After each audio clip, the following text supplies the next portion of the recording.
Possibilities await you. Home Sweet, my choice for home furniture. Wag mo sabihin radyo. Wag mo sabihin radyo. Sabihin mo. Sabihin mo. Energy. Energy. Tayo makinig sa drama ni Jimbo at Sheena. Pag-usapan ang problema ng pamilya. Pwedeng magjowa, pwedeng mag-asawa. Malungkot, masaya, halika dito ka. Dadamayan ka namin, sabihin mo sa amin. Kami na ang bahala, pag-usapan yan natin. Masusolusyonan natin problema mo. Kaya sabihin mo sa amin ang lahat, ano ang drama mo. Same pero iba! Iba yung mukha. We are number 106.7 Energy FM. Panggaho sa Big Radio. Sabihin mo! Ano yung mukha niya, Ella, pag sinabi natin?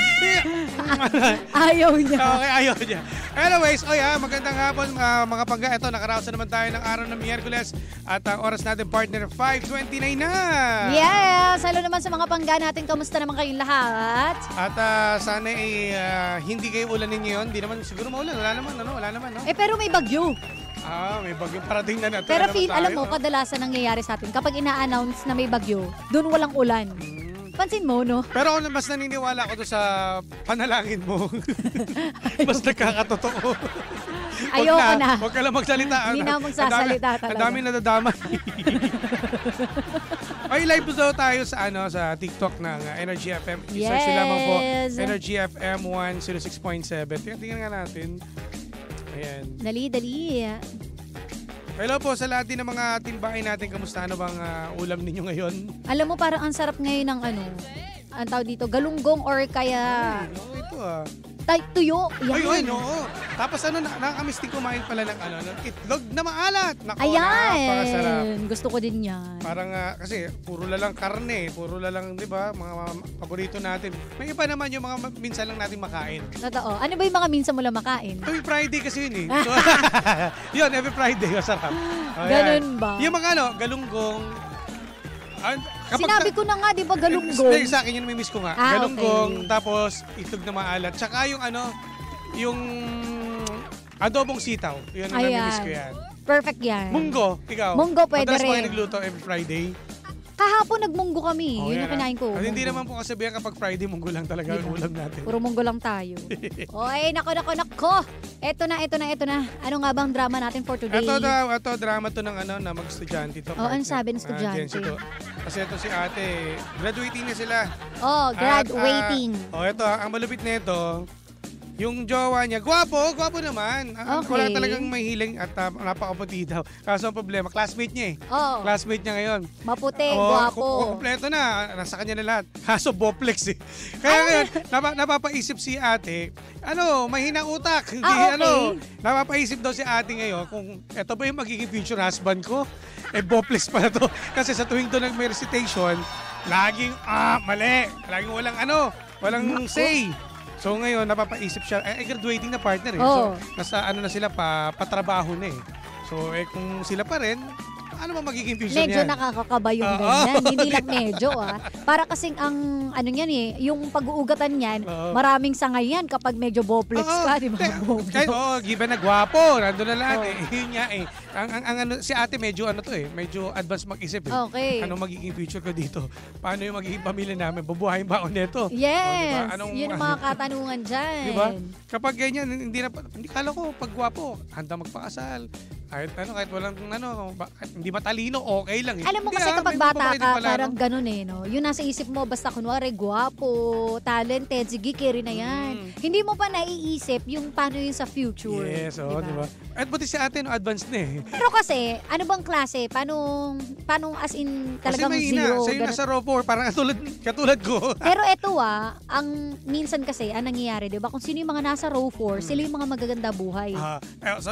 Meron din ako sasabihin niya, sige, paano mo nasabi ang partner? Diba? Yung mga kakilala natin na mga bulakbol, yung mga kick out, yes. hindi mo masabi na what if sila yung madidiskarte sa buhay. Totoo. Ito, isa sa rin, agree ako dito. Marami akong kaklase. Kasama na rin ako doon na, di ba, puro bulakbol. Di ba? Mga cutting classes, laging present kami dyan. Yung mga matatalino namin, mas magaganda pa yung trabaho ng mga bulakbol noon. Diba? So, hindi mo masabi. Yung mga boplex noon, milyonaryo na ngayon. Kaya nga sabi ko nga hindi naman porket etong estado niyo nung magkaklase kayo habang buhay na ng Boplex siya. Hindi, natututo tayo Marunong tayong dumiskarte sa buhay. Hindi naman habang buhay, nalaman mo lang na Boplex na agad. Yun yung point. Isipin mo kagad, ano na kagad siya. Kumbaga, ang iisipin mo, syempre yung future, di ba? Mahirap ipakilala sa magulang yung mahina. Sa totoo lang naman, di ba? Kumbaga, doon tayo sa reality check. Kapag yan piniresinta mo sa magulang mo, ang unang tatanungin yan, kamusta naman ang grades niya, anak? Yun nga. Diba? Kamusta naman yung mga magulang? Ganun pa nga yung ibang tanungan Pero kapag siguro, hindi na tayo estudyante, hindi mo na magiging basehan yung grado sa eskwelahan. Ako, agree ako dyan Kasi diba? kapag na-graduate ka dito, alam mo, biglang ma-realize yung mga yan na eto na pala yung buhay, eto na yung talaga dapat. Dapat matuto ka ng tumayo sa sarili mo, madiskarte ka na. Wala na yan sa scores. Aaralin mo lahat, Diba? Hindi lahat ng Boplex, diba, habang buhay yan. Kasi ako, isa sa example ako dyan. Diba? Parang sinabi mong Boblox. Hindi, totoo yan. Alam nila Papa Justin yan. Kasi sila Papa Justin, naging classmate ko yan Noon, kaya nga di ba sabi ko, hindi ka mag-stick dyan. Matututo. Kasi napag-aaralan yan Kung siguro kung titignan natin, yung mata natin as a nanay or tatay, mahirap talaga. Mahirap ipakilala yan. At saka hindi ka papayag niyan na Boblox yung mapapangasa. Ay, magiging jowa ng anak mo. Tsaka wag mo na kagad isipin yung mag-asawa kagad. Di ba? Ayun nga. Hintayin mo na natin kasi nga, di ba, darating pa kayo sa point na maghaharap kayo ng trabaho Yes, pero Diba? yun, hindi naman pwedeng puro gwapo lang din ang hanapin natin. So, marami tayong titignan. Marami kayo consider bago ka umuo. And tsaka, bagets pa naman to, di ba? Nasa school pa lang. Graduating pa lang kayo I-enjoy nyo muna yung buhay. Huwag muna kayo masyadong seryoso sa life. Kaya nga, di ba, pag magjojowa ka, pag may mga trabaho na kayo, di ba yung sinasabi ng magulang, yung para mga at least ganyan, may masasabi na may trabaho to. Yung mga inspirasyon lang, ganon. Yung tipong titilian mo lang kapag may kayo foundation day, ganon. Hindi pa yung levels na pakakasalan na kita. Ikaw na forever, mahal kita, magkakaroon tayo ng 8 anak. Tsaka hindi niya na inisip niya. Inisip kasi ni ate Gagad yung magiging future nila. Teka, isipin mo muna kung paano ka magtatrabaho. Ano magiging buhay mo. Yun mo na isipin mo, B. Inisip niya kagad yung mag-asawa na kagad sila Gaaral pa lang Magsama naman. Grabe naman. Iba talaga mga generation nyo yan Mapupusok. Diba? Hindi, sa bagay, aminin mo partner, nung nasa edad mong yun, kunwari, mga 18, pag nasa ganung edad ka, feeling mo rin yun na habang buhay. Feeling mo, ito na yung pakakasalan ko, ikaw na yung huling babaeng makakasama ko. Ganyan naman lahat Ganyan naman lahat Dapat maging na rin kayo, matuto na rin kayo. May sumagot dito, mas okay ang maraming pera. Tama naman Uy, si Baby Toby, nakikinig. Saan? Ay, Toby, tigilan mo ako. Ang gwapo mo, Jimbo.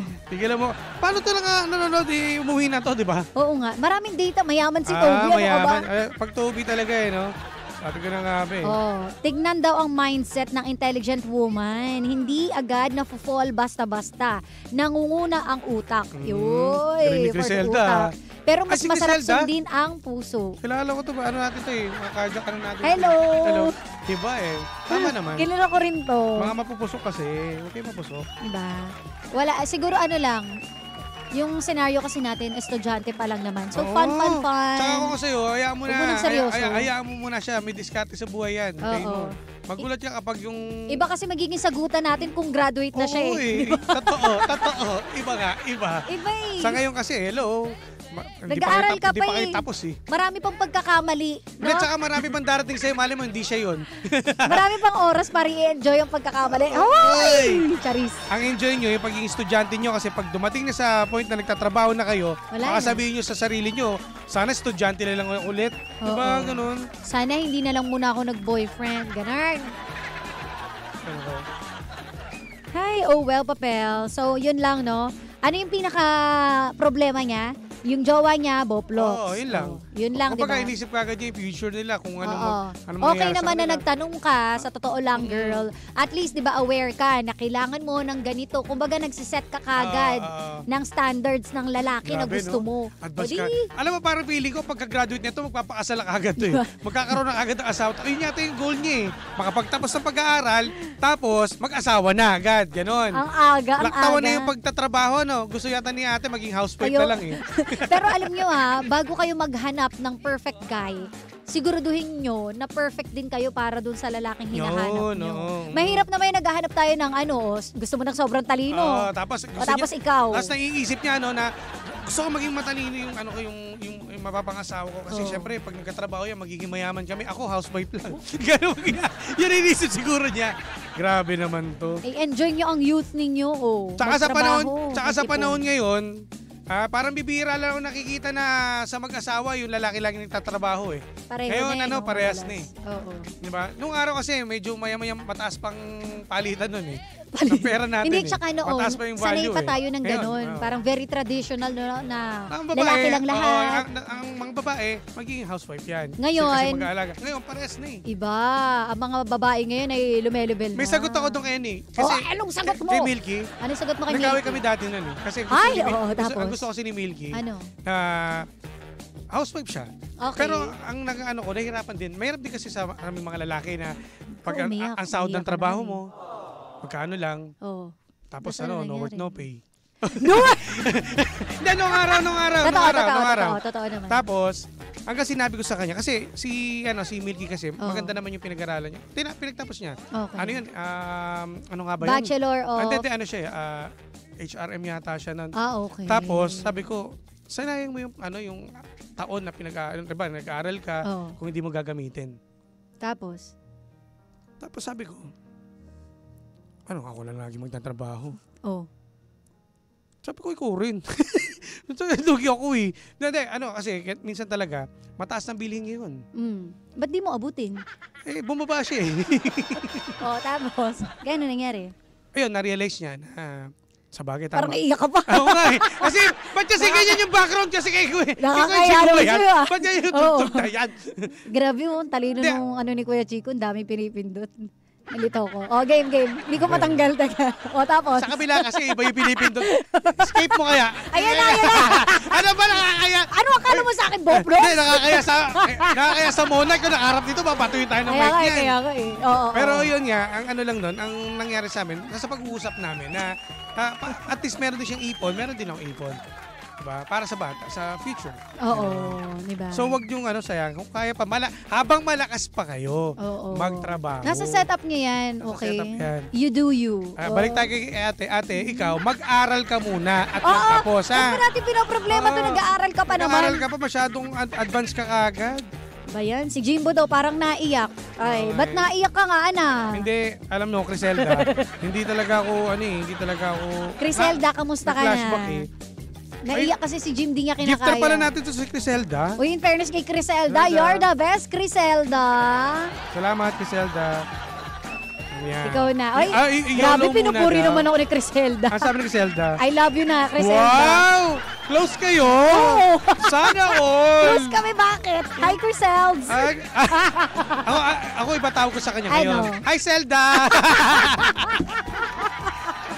Para maiba naman, hi, hello po. Sa mga nasa TikTok po ha, salamat. Ay, nako. Yun lang naman ha, ate, mag-aral muna kayo, magtapos. Ha? Saka Ayan. problemahin niyo muna, maghanap ka muna ng Correct. trabaho. Oh, alam nyo nang gagawin ninyo, ha? Wag na natin pahabain to. Sige. At dahil dyan, panibagong drama na naman ang hindi natin nasolusyonan, pero ating napag-usapan. Kaya masasabi ng Jim si Jan ay, anong drama mo? Kung may mga drama kayo sa buhay, i-share nyo sa amin yan, ha? Sheena1067. At sa akin po, DJ Jimbo. Yan. Ay, madalas tayo mapapanood na sa TikTok mga bangga ha, sa Energy FM 106.7 po. Yes. Search na sa TikTok. Yan. Susunod na. Yung nagko-comment sa TikTok, At dito ang monarch nyo. touch the Nako. color. Iba ang monarch Iba nyo. feeling mo kapag may nagko-comment tapos nakita mo Siyempre, Chico. oo. Hey! Anong feeling ng sikat mo? Siyempre, dati pinapakinggan ko lang Kaya yan nga eh. eh. Pero mas matanda ako sa kanya. Okay na. Okay na kay Chico. Baka sabihin niya kasi.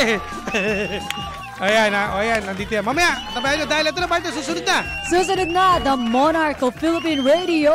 Walang iba kundi si Kuya Chico! Sabi ni Zelda, ang bilis naman, sana mahaba-haba. Sabi ang sa'yo, kanya. gusto nila talaga yung maingay Alam mo, tayo, Alam mo, Griselda, dahil dyan, close na tayo! Umalis na tayo. Okay, bye. Happy Wednesday sa inyo lahat mga partner. Ingat sa mauwi. Ang kulit talaga ng Chico. Oo. Oy! Screenshot natin to. Ay, may nagkikip sa atin, oh. Sana all. Grabe. Grabe ka naman, Criselda. Huwag ka dyan. Isend mo sa amin sa GCash. Ang budol pa. Siya. Tutok lang mga pangga. Nakasama't nakapiling po ninyo ang nag-iisang pabebot na si Sheena. At ang inyong Jimbolicious DJ na si Jimbo. Dito lang yan sa programa. Anong drama mo? Na Same pero... Iba! Sorry. Alam mo sila? Nagugulat ako. Iba! Ang bilis eh. Alam mo sila sa bayboy ako talaga. Alam mo, matakino ko dito, man. No?